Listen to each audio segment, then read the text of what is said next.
everyone, it's Songling here. Welcome back to my kitchen. Remember last week I said brioche is perfect for French toast? Well, today I am going to show you just how to do that. We are making French toast with caramelized apples. As always, I will leave the list of ingredients, amount, and some helpful tips in the description box below.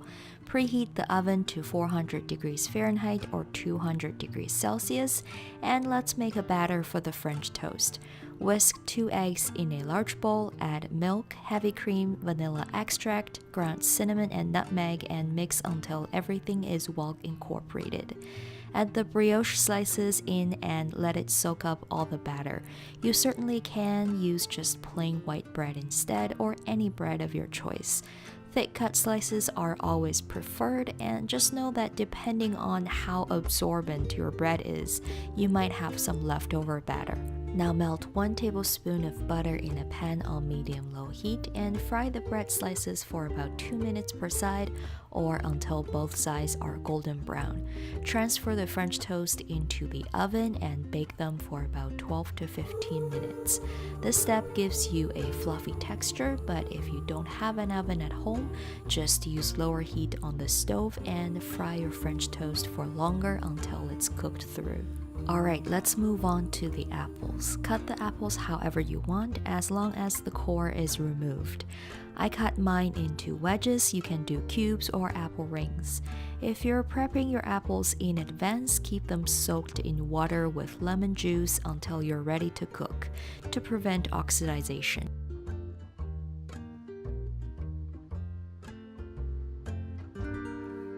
Melt another tablespoon of butter in your frying pan and add 1 tablespoon of brown sugar and saute the apples until softened and caramelized. Optionally, you can add a pinch of cinnamon as well.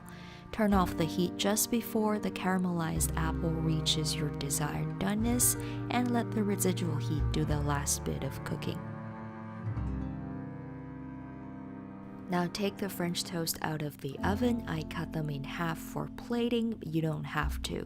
Place the caramelized apples on top of the French toast and sift some powdered sugar on top if you want.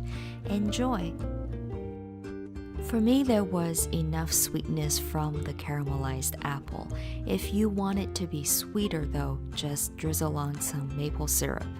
I hope you enjoyed this video and comment down below if you have any questions. I will get back to you as soon as possible. Subscribe if you haven't. I upload every Monday and Thursday. Thank you so much for watching, and I will see you in my next video. Bye!